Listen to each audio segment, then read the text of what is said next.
Today, we're going over kings who killed their own children. And I don't mean kings who disinherited a difficult son or packed him off to a monastery. I'm talking about fathers who signed the death warrant, swung the weapon themselves, or sat behind a curtain in their own tent and listened to it happen. Let's start with the big ones. Number 1, Peter the Great, the father who promised a pardon. It's the autumn of 1716, and a 26-year-old man is crossing into Austrian territory in a carriage with the curtains drawn. His name is Alexei Petrovich, and he is the heir to the Russian Empire. He has walked away from his father's court, taken a war chest of gold with him, and thrown himself on the mercy of the Holy Roman Emperor. The Austrians hide him in a mountain fortress in the Tyrol, and then, when Russian agents get close, move him to a castle above the Bay of Naples. He thinks he's safe. He is not. Peter sends a diplomat named Peter Tolstoy, who arrives with a letter in the Tsar's own hand. "Come home," it says, "and I forgive you everything. No punishment, no reprisal, a father's word." Alexei believes it. He crosses back into Russia and reaches Moscow in February of 1718, where he kneels in the Kremlin, renounces his claim to the throne, and is publicly, formally pardoned. And here's where it gets really interesting. The pardon has a condition attached, and the condition is that Alexei must name every person who helped him. So he does. He names his friends, his servants, his confessor. Those people are arrested, and under interrogation they name more people, and it spirals outward until the investigation swallows the old Russian aristocracy whole. Alexei's mother is dragged out of the convent where Peter had dumped her 20 years earlier. Her lover, a nobleman named Stepan Glebov, is impaled on a stake in a Moscow square in the middle of March, and the guards dress him in furs so the cold won't kill him before the stake does. He lasts 14 hours, then the machine turns on Alexei himself. On the 19th of June, in a cell in the Peter and Paul fortress, the heir to Russia is given 25 blows with the knout, a whip of hardened leather. His father is in the room. 5 days later, they give him 15 more. That same day, a court of 127 officials signs a death sentence, because not one of them is brave enough to be the man who refuses. Alexei dies in his cell on the 26th of June, 1718, before anyone gets around to a public execution. The official announcement says he suffered a stroke upon hearing the verdict. The next day was the anniversary of the victory at Poltava, and Peter kept the celebration on the schedule. There were fireworks over the river. The whole point of destroying Alexei was to keep the empire out of unworthy hands. Peter died 7 years later without naming a successor at all, and the crown eventually went to Alexei's little boy, who became Peter II, and who died of smallpox at 14 on the morning he was supposed to get married. Number 2. Ivan the Terrible, the Tsar who killed his heir over a dress. It's November of 1581, in the fortified compound at Alexandrov, and Ivan IV walks into his daughter-in-law's chambers without knocking. Her name is Yelena. She's married to his eldest surviving son, and she is pregnant. She's also lying down in a single light garment because the room is warm, and court custom says a woman of her rank should be wearing 3 layers. Ivan decides this is an offense worth correcting personally. He beats her with his fists, and with the staff he carries everywhere, an iron-shod walking stick with a sharpened point. That night she miscarries. Her husband comes to find out why. Ivan Ivanovich is 27 years old. He has been at his father's side through the massacres and the terror years. And by every account, he is the one man alive who is not afraid of Ivan the Terrible. He confronts his father in a corridor. The argument escalates. Ivan swings the staff and the iron point goes into his son's temple. And here's the thing, the moment the blood starts, the rage evaporates. The most feared man in Europe is on the floor of his own palace holding his dying son's head, screaming for doctors, saying over and over that he has killed his son. The boy lingers 4 days and dies on the 19th of November.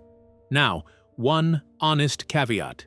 The detailed version of that scene comes mostly from Antonio Possivino, a Jesuit diplomat who arrived in Moscow shortly afterward with an agenda of his own, and the Russian chronicles are vaguer, saying only that the Tsarevich fell ill and died.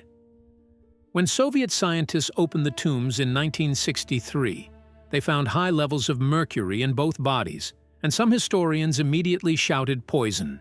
Except mercury was the standard medical treatment of the era for half a dozen conditions, so finding it in a 16th century corpse is a bit like finding painkillers in a modern bloodstream and declaring it a homicide.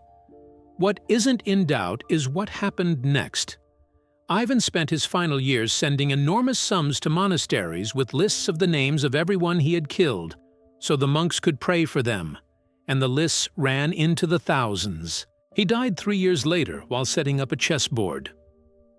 The throne passed to his remaining son, Fyodor, a gentle, sickly man whose great passion in life was ringing church bells, and whom Ivan himself had once described as better suited to be a sexton's son than a czar's. Fyodor died childless in 1598, which ended 700 years of Rurik rule and dropped Russia straight into the time of troubles, a 15-year collapse of famine, civil war, false pretenders, and a Polish garrison sitting inside the Kremlin.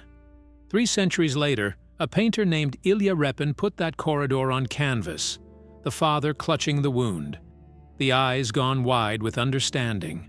That painting has been attacked twice by museum visitors, once with a knife and once with a metal pole. Apparently, it's still hard to look at. Number 3. Constantine the Great, the emperor who erased his own son. It's the year 326, and the most famous Christian in the world is at the peak of everything.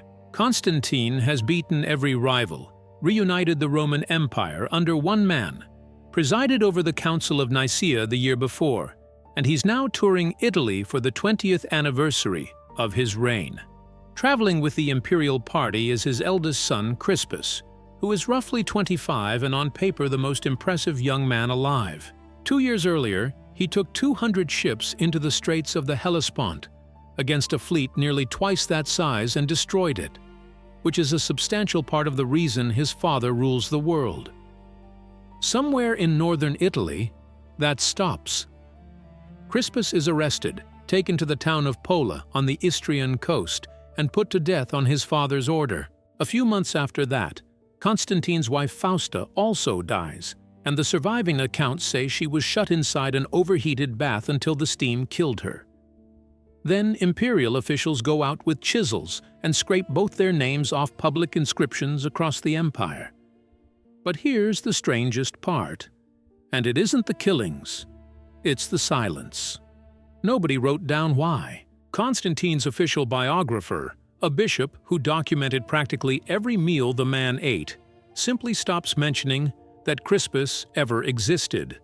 The explanation everyone repeats, that Fausta accused her stepson of trying to seduce her, and Constantine believed her and then discovered she'd lied, comes from a pagan historian writing over a century later who despised Constantine and had every reason to make it lurid.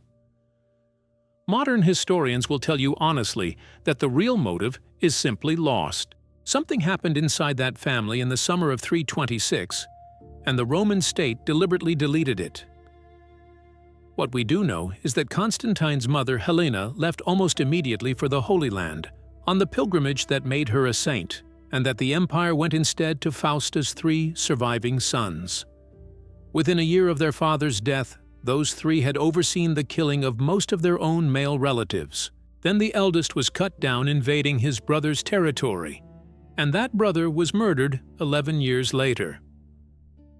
Constantine built a spectacular mausoleum in his new capital for himself and his dynasty. It filled up considerably faster than he'd planned. Number 4. Suleiman the Magnificent, the father behind the curtain.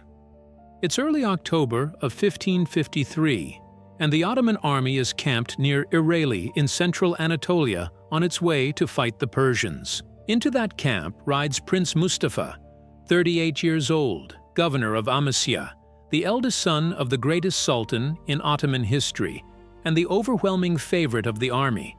Soldiers come out of their tents to watch him pass. He dismounts, and he walks into his father's tent to kiss his hand. Inside the tent there are several men waiting with a silk bowstring. Ottoman law held that royal blood must never be spilled, which is why the method is strangulation rather than a blade, and the executioners assigned to the job were deaf mutes, so that whatever they heard in that tent could never be repeated. Mustafa was a big man, and he fought them. Accounts of what followed differ in the details, but they agree that Suleiman was standing on the other side of a curtain a few feet away, and that when the struggle dragged on, he gestured at them to hurry. Afterwards, they laid the body on a rug in front of the tent so the army could see it. And here's where it gets really interesting. The evidence against Mustafa was almost certainly manufactured. Letters had been produced, stamped with his seal, apparently showing him negotiating with the Shah of Persia and offering to marry the Shah's daughter. The Grand Vizier who delivered them was married to Suleiman's daughter, and the Sultan's wife, Hurrem, had 4 sons of her own whose futures depended entirely on Mustafa never taking the throne. Because Ottoman succession worked on a simple and terrible principle, which was that whichever brother won killed all the others. The cleanup ran for years. Mustafa's own young son was strangled at Bursa shortly afterwards. Suleiman's youngest son, Cihangir, who had grown up close to his half-brother, died in Aleppo about 6 weeks later, and every chronicler of the period attributes it to grief. The army came so close to mutiny that the Grand Vizier had to be publicly sacked to calm them down, then quietly reinstated 2 years later. Then, in 1561, another son, Bayezid, who had rebelled and fled to Persia, was sold back to his father for gold and strangled in a Persian city along with 4 of his sons. A 5th son, an infant, was dealt with separately in Bursa. That left exactly 1 heir standing, which was the entire point. Suleiman reigned for 46 years, the longest in Ottoman history, expanded the empire to its greatest extent, and was called the lawgiver by his own people. He then handed all of it to Selim II, who never led an army, who is known to history as Selim the Sot, and who died after slipping over on a wet marble floor in his bathhouse. So there you have it. 4 fathers, 4 dead sons, and 4 dynasties that never really recovered.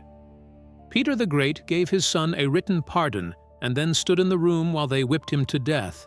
Ivan the Terrible put an iron-tipped staff through his heir's skull over a dress and ended 700 years of Rurik rule. Constantine executed the son who won him the empire, and then sent men out with chisels to remove the evidence. Suleiman stood behind a curtain in his own tent and gestured at the executioners to hurry up.